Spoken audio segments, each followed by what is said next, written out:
हरिहर। तो देखिए हमने शुरुआत की थी और पहले दिन का पड़ाव आप आएँगे जीटी रोड पे। अब आप कैसे आएँगे? आप संकट मोचन हनुमान सबसे पहले दशाश्वमेध घाट से आप पहुँचेंगे संकट मोचन हनुमान मंदिर।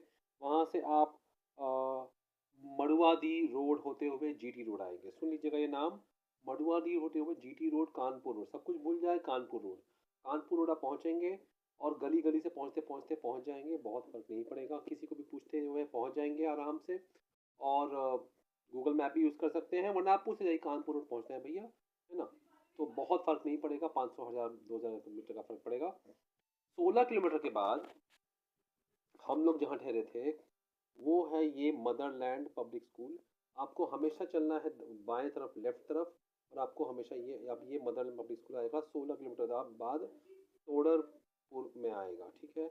ये मोहन सराय, ये जीटी रोड है, मोहन सराय के बाद आएगा। फिर यहाँ पे देखिए आपको दिखा देते हैं, यहाँ आप अंदर जाएँगे और अंदर वैसे तो यहाँ आप कहीं भी सो सकते हैं। देखिए आप जैसे कि आपको दिखा दें, यहाँ भी आप ठहर सकते हैं रात को, कोई आपको कुछ नहीं बोलेगा। ये भी ठहरने की जगह है रात को। ऐसी ही जगह ही मिलेगी आपको रात को सोने के लिए। ऐसा मत समझिए कि आपको होटल मिलेंगे, होटल नहीं मिलेंगे।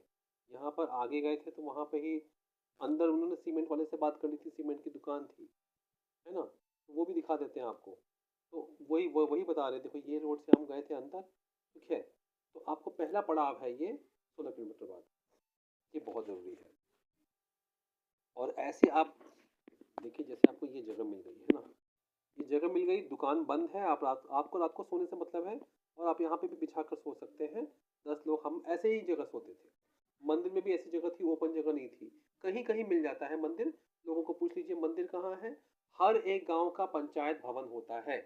हर एक गाँव का पंचायत भवन होता है, मंदिर होते ही होते हैं। लेकिन ये शहर का रास्ता है, शहर खत्म हो रहा है, गाँव शुरू हो रहा है, तो ये जगह हम 16 किलोमीटर में हमको ये पड़ा था। ठीक है? अब हम आपको आगे दिखाते हैं। दूसरे दिन औराई, चलते-चलते जीटी रोड पे आपको बहुत सारे पड़ाव आएँगे, लेकिन फिर आप ठठरा आएगा, फिर औराई आएगा। औराई बाबूसराय, फिर औराई। औराई पार करने के बाद 2 किलोमीटर बाद एक तालाब जैसा आएगा, उसके पहले एक मंदिर है, शाही मस्जिद के सामने दिखेगा, दमाहापुर, है ना? हम चले थे 16 किलोमीटर, ठीक है? दूसरे दिन 16 से ज़्यादा हो गया था, तो दूसरे दिन करीबन 35 किलोमीटर गोपीगंज के पहले का पड़ाव है ये।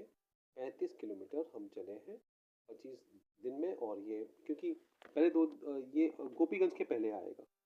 तो अब ये ऐसा मंदिर मिल गया था, देखिए ये बगल में मंदिर था, तालाब था, तो यहाँ पे रहने की व्यवस्था हो गई थी। इसी तरह से आप मंदिर में ठहरते हुए जाएंगे। उसके बाद सुबह उठे तो गोपीगंज क्षेत्र आ गया, जहाँ पे आपको नाश्ता पानी मिल जाता है। फिर आगे आप जंगीगंज जाते हैं। आगे का पड़ाव मैं आपको बताता हूँ। हर दिन सुबह शाम 10 15 15 20 किलोमीटर। तो पहले दिन लोग थके हुए थे, 16 ही चले हैं, और सवेरे चले थे 10 बजे, लेकिन बाद में अगले दिन 35 किलोमीटर चल चुके थे। देखिए इस तरह से वो अपनी स्पीड, अपनी दूरी को बढ़ाते जा रहे हैं। अब तीसरे दिन हम पहुँचते हैं हड़िया। हड़िया नाम की जगह है, उसके पहले थोड़े से पहले हड़िया पॉलिटेक्निक कॉलेज है, उसके पहले हमें एक तालाब मिलता है, वहाँ दोबारा एक मंदिर मिलता है, वहाँ ठहरते हैं। याद रखिएगा ये यहाँ से फिर आगे हाईवे फ्लाईओवर शुरू हो जाएगा, और इसीलिए ये जगह से जैसे ही हम सुबह निकले हैं फ्लाईओवर शुरू हुआ है, और आपको लेफ्ट में ही रहना है, सर्विस रोड पे ही रहना है। हंडिया कॉलेज के पहले ही हम रुक जाते हैं। तो ये बरौद के बाद, गोपीगंज बरौद के बाद हंडिया आता है, उसके बीच में एक मंदिर में हम ठहर जाते हैं, तालाब बगल में है, और फिर हम सुबह निकलते हैं। अब आप ध्यान दीजिएगा, यहाँ से आपको कुछ 2-3 किलोमीटर बाद दो आपको बड़े बड़े हाईवे दिखेंगे। तो आपको वो हाईवे लेना है जो जा रहा है इलाहाबाद की तरफ, क्योंकि यहाँ से एक रोड डायरेक्ट कानपुर भी जाता है। हमें यहाँ से भिस्की जगह है, वहाँ से सीधा हमें प्रयागराज जाना है। तो आप याद रखिए वहाँ से सैदाबाद का रास्ता जाना है। वो सुनसान एरिया हाईवे है बिल्कुल। सुनसान मतलब धूप नहीं होगी, धूप बहुत होगी उस पे।